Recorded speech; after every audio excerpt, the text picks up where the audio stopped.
வணக்கம் நேர்களே, உணவே அமிர்தம் நிகழ்ச்சிக்கு உங்களை வரவேற்கிறோம். இந்த வாரம் முழுக்கவே நம்ம விதை உணவுகள் பத்தி தான் பார்த்துட்டு இருக்கோம்.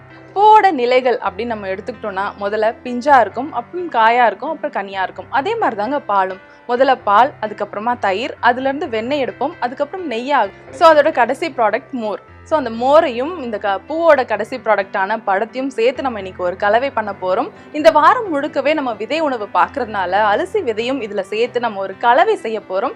டாக்டர் கிட்ட இதோட ஹெல்த் பெனிஃபிட்ஸ் என்னன்னு நம்ம இப்போ கேட்கலாம். டாக்டர் வணக்கம். வணக்கம். நான் இன்ட்ரோலே சொன்ன மாதிரி இன்னைக்கு ஒரு கலவை தான் பார்க்க போறோம். பழமும் மோரும் சேர்த்து ஒரு கலவை பார்க்க போறோம். அதுல அரிசி விதையும் சேர்க்க போறோம். இந்த அரிசி விதையோட பெனிஃபிட்ஸ் என்னென்ன டாக்டர்? அரிசி விதை அப்படிங்கிறத பொறுத்த வரைக்கும் இலக்கிய காலத்திலிருந்தே மிகவும் அதிகமாக பயன்பாட்டில் இருந்து இடையில கொஞ்ச நாள் பயன்பாட்டில் இல்லாமல் இப்போ அதனுடைய ஹெல்த் பெனிஃபிட்ஸ் தெரிஞ்சு நிறைய பயன்படுத்த ஆரம்பிச்சிட்டாங்க. இப்போது முக்கியமாக இன்றைக்கி நம்ம இந்த விதை உணவுகளில் முக்கியமான ஒரு விதையாக நம்ம அந்த அரிசி விதையை நம்ம சொல்ல போகிறோம். ஆங்கிலத்தில் ஃப்ளாக் சீடு அல்லது லீன் சீடு அப்படின்னு பேர். இந்த ஃப்ளாக் சீடு இன்றைய காலகட்டத்தில் முக்கியமாக அதிகமாக பரவலாக வரக்கூடிய புற்றுநோயே வராமல் தடுக்கிறதுக்கும் அந்த வந்த புற்றுநோய்க்கு சில விதமான புற்றுநோய்க்கு தீர்வாகவும் அமைக்கக்கூடிய ஒரு விதை தான் ஃப்ளாக் சீடு.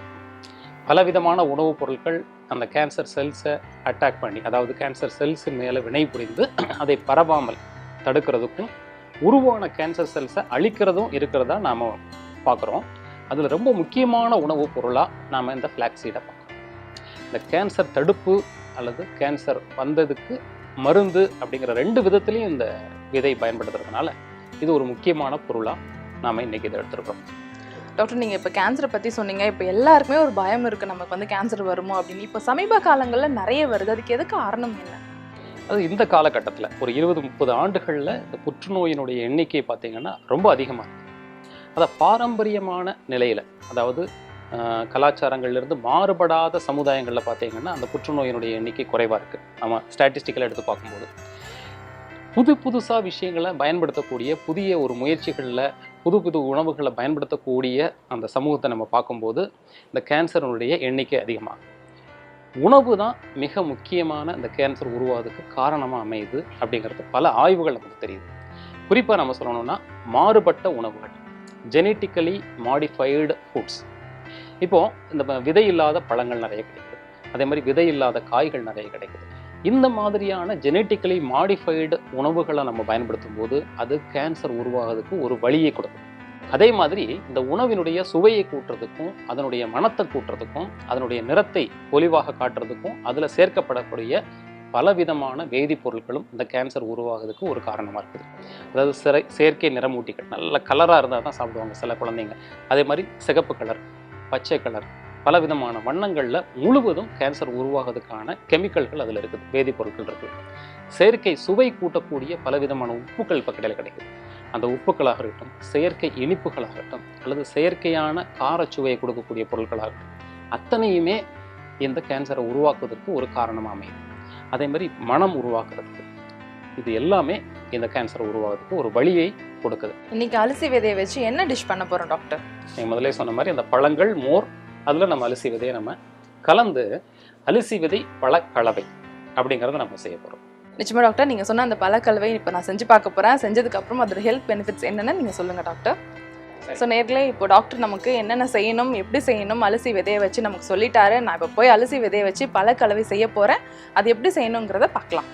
நம்ம இந்த வாரம் முழுக்கவே விதை உணவுகள் பற்றி தான் பார்த்துட்டு இருக்கோம். இன்றைக்கி நம்ம என்ன பார்க்க போகிறோம்னா ரொம்ப சிம்பிளான டிஷ்ஷுன்னு கூட இதை சொல்லலாம். அரிசி விதை பழக்கலவை பார்க்க போகிறோம். இதற்கு தேவையான பொருட்கள்: அன்னாசி பழம், பப்பாளி, கொஞ்சம் மோர், பேரிச்சம்பழம், அரிசி விதை.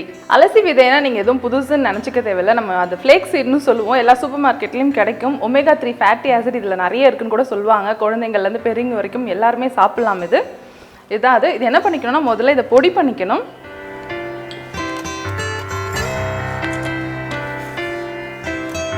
ஸோ ஃப்ளேக் சீடு பொடி பண்ணிக்கலாம்.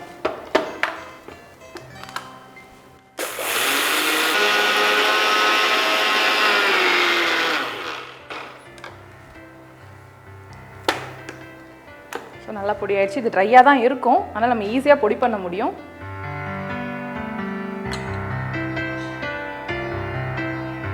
ஸோ இது குக் பண்ண தேவையில்லை, எல்லாமே நம்ம சிம்பிளாக அப்படியே ஆட் பண்ணி கலக்க வேண்டியதான். இதோட பேரே பார்த்திங்கன்னா அரிசி விதை பழக்கலவை தான். ஸோ நம்ம ஒன்று ஒன்றா ஆட் பண்ணிக்கலாம். ஸோ இப்போ பவுல் எடுத்தாச்சு, ஒன்று ஒன்றா ஆட் பண்ணலாம்.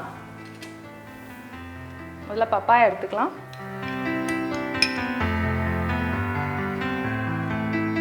அதுக்கு அடுத்துதான் பைனாப்பிள்,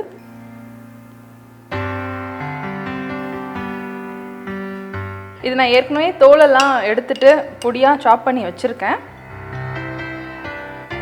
அடுத்ததா டேட்ஸையும் நம்ம பொடி பொடியாக பண்ணிக்கலாம்.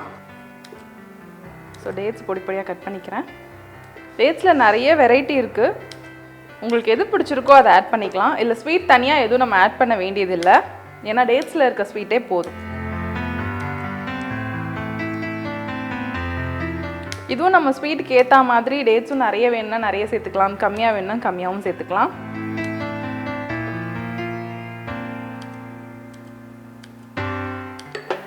டேட்ஸ் கட் பண்ணியாச்சு, நான் ஆட் பண்ணிக்கிறேன்.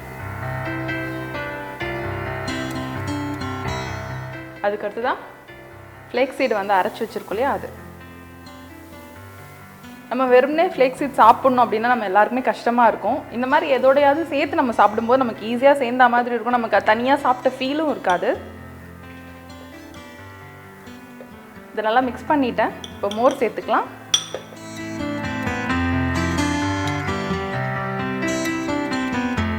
கொஞ்சமாக தான் இதுக்கு ஆட் பண்ணணும், நிறைய சேர்க்க தேவையில்லை. நம்ம சாலட் செய்வோம் இல்லையா, அந்த பதத்தில் தான் இருக்கணும்.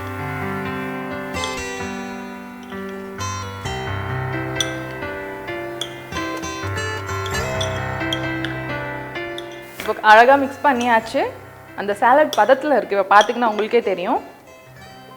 ஸோ நான் இப்போ சாப்பிட்டு பார்க்க போகிறேன். ஸோ டேட்ஸோட ஸ்வீட்னஸ் இருக்கிறதுனால இந்த ஃப்ளேக்ஸோட ஃப்ளேவர்லாம் அந்தளவுக்கு எதுவுமே தெரியல. ஒரு நார்மல் சாலட் எப்படி இருக்கோ அந்த மாதிரி தான் இருக்குது. நிச்சயமாக இது எல்லாருக்குமே பிடிக்கும்னு நம்புகிறேன். இதை நான் சாப்பிட்டு பார்த்துட்டு எப்படி இருந்தது உங்களுக்கு நான் சொன்னேன். இதோட ஹெல்த் பெனிஃபிட்ஸ் என்னென்னு நம்ம டாக்டர்கிட்ட கேட்டு தெரிஞ்சுக்கலாம்.